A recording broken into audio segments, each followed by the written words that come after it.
Lee Jung Jae, yang mendunia berkat series Squid Game musim lalu itu, memulai debut penyutradaraannya lewat Hun, film dengan atmosfer spionase yang syarat ketegangan dan kaya skema politis. Menggandeng beberapa pemeran ternama, di antaranya Jung Woo Sung, Go Yoon Jung, Kim Nam Gil, dan banyak lagi. Sebuah debut, kalau tidak berada di aras yang gagal, berarti berada di aras yang berhasil. Lantas pun, dengan segala paradoksial antara tokoh di dalamnya dan sebagai debut dari Lee Jung Jae ini berada di teritori yang mana, gagal atau berhasil.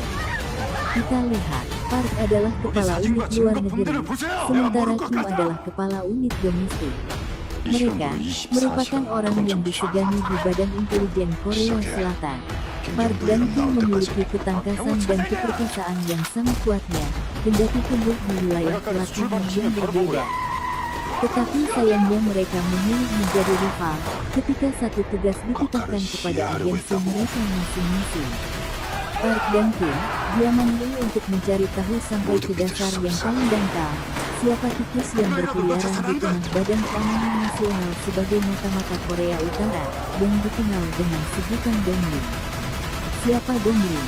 Bagaimana ia bisa menyelinap masuk ke seluk-seluk pemerintahan?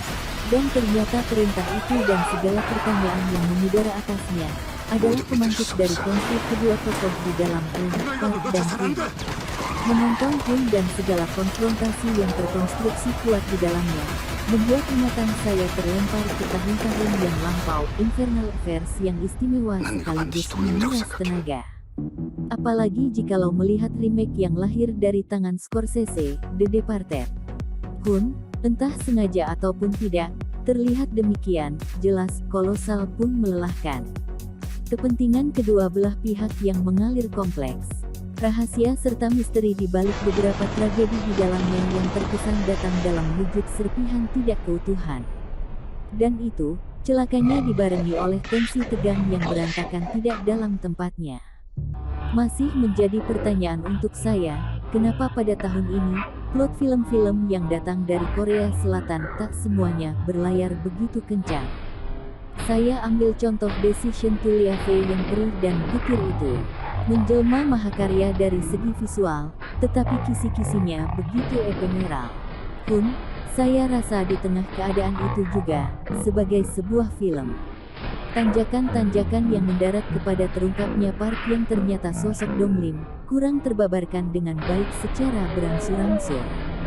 Seperti yang saya ucap di atas, rahasia datang dalam wujud serpihan, yang celakanya mengalir laju. Serpihan yang kurang menunjukkan kedetilan. Dan masuknya beberapa pihak ketiga di dalam film ini, di samping memperkeruh status politik kedua karakter, juga tak memiliki peran yang amat krusial. Namun, Hun tak bisa lepas begitu saja dari narasi dan premis yang cerdik. Debut Lee Jung Jae ini memiliki daya persuasi yang kuat, magnet yang besar, juga lumayan gila-gilaan menggelar adegan aksi. Tarik ulur ketegangan dan kekalutan pada 1 jam durasi akhir adalah yang paling menarik. Meski sonder detil-detil yang unggul dalam mengungkap sosok misterius, penyajian laga melalui senjata api luar biasa solid dan matang. Sampai-sampai saya tak bisa melupakan satu adegan pada saat Park terhempas, akibat bom yang diuncalkan di antara dinding putih yang dipenuhi manekin dan busana wanita. Betul-betul ciamik.